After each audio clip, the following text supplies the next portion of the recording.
के बाद, लंबे वक्त, लंबे महीने के बाद मैं एक एग्ज़ाम शेड्यूल बनाने वाली, मतलब मेरी एग्ज़ाम ही, बोर्ड एग्ज़ाम के बाद मैं पहली बार एग्ज़ाम देने जा रही हूँ। सही सुना है आपने, mock test, walk test, monthly test, P1 exam जो भी बोलते हैं, वो भी मेरे स्कूल में अब तक नहीं हुई है। जो भी अभी हाफ ईयरली आज 9 सितंबर से शुरू होने वाली है। So we are all ready for that. हाँ, सुबह सुबह पहली बार मैं फ्रेश साउंड कर रही हूँ। अभी 6:30 हो रहे हैं। अभी हम चलते हैं, शावर लेते हैं एंड देन गेट रेडी। फटाफट चलते हैं बिकॉज थोड़ा सा मुझे 5 मिनट रिवाइज भी करना है, मतलब मुझे ग्रामर को रिवाइज करना है, मुझे बस ग्रामर को देखना है। Let's go into shower. Here we are ready and I am a little bit scared of giving examination. पता है, देखो मैं honestly बताती हूँ मेरे को डर क्यों लग रहा है। पहली बात ना, मैंने जिस तरीके से अब तक everything from head to toe जो भी एग्जाम मैंने दिए ना, उसका 0.0% भी मुझे अब तक फीलिंग नहीं आ रही। पहली बात तो स्कूल का टाइमिंग, रेगुलर टाइमिंग। अब आप सोच रहे हो like it is casual, it is not casual guys. जब हाफ ईयरली एग्जाम होती है ना, तो जो 3 घंटे का पेपर है वो 3 घंटे में ही करवाते हैं। अब तक मैंने जा किया, अभी हर स्कूल का नहीं पता, तो मे बी वो मुझे डिफर कर रहा हो। दूसरा, I am little bit square about CBSE paper pattern. 11th में आने के बाद स्टडीज़ चेंज होती है, वो मैं जानती हूँ, but I have no idea about CBSE paper pattern. मतलब जो मैंने देखा है, लाइक अभी पता है लाइक कैसा है, बट इन रियलिटी जब तक वो हाथ में नहीं आएगा तब तक इट इज़ आउटरेजियस। उसके बाद आज का जो पेपर है वो टॉलरेबल है, मतलब वो बचपन से लिखा है इंग्लिश, लाइक लिखने की एक हैबिट है।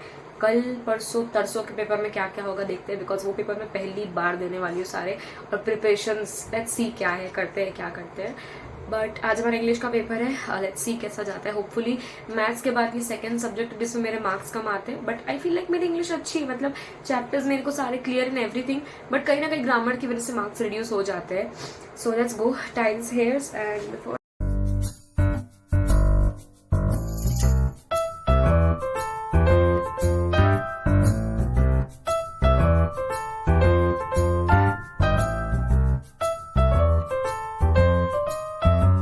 okay, here I am all set to go to school.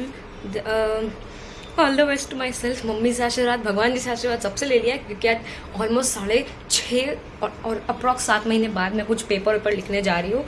Let's go and let's see. मैं आपको आने के बाद बताती हूँ मेरा पेपर कैसा गया। फिलहाल तो आज मैं एक्टिवा से नहीं जा रही हूँ, मेरे अंकल छोड़ने जा रही हूँ, because there is some fault in Activa जिसको आज ठीक करवाना है। तो लेट्स गो। इसलिए स्कूल में रिकॉर्ड नहीं कर पाऊंगी, ऐसे कौन सा कर लेती हूँ। चलो guys, I am back from the school.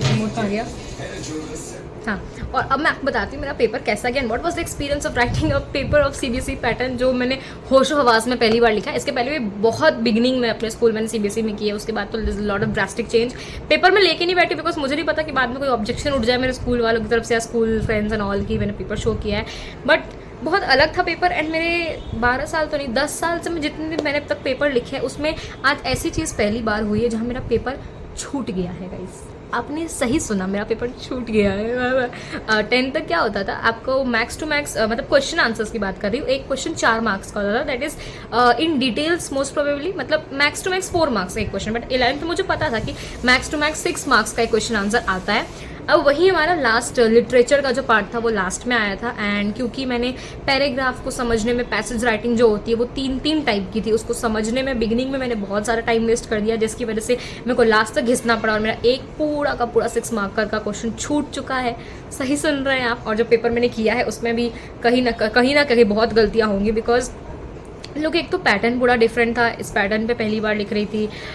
Doubts कुछ अभी भी अनसॉल्वेबल जो भी बोलते हैं, कुछ अनक्लियर डाउट्स थे अभी भी, और उसके लिए कौन रिस्पॉन्सिबल है वो तो मैं नहीं जानती, because every time I am not responsible. हाँ, पेपर छूटा, इफ़ कोई क्वेश्चन आंसर नहीं आता, मेरी ग्रामर की मिस्टेक है, ये सब मेरी रिस्पॉन्सिबिलिटी थी। But there lot of things, lot of steps, हर चीज़ अभी मैं यहाँ पर डिस्क्राइब करूँगी तो बाद में विवाद हो जाएगा बहुत ज़्यादा, इसीलिए। बट इनडायरेक्टली तो मैं छोड़ूंगी नहीं, इतना जानती हूँ।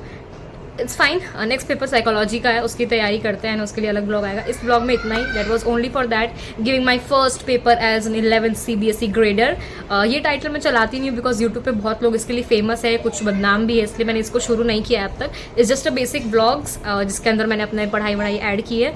सो see you in the next blog. अभी मैं मस्त 2 बजने वाले, अब 2:10 हो गए।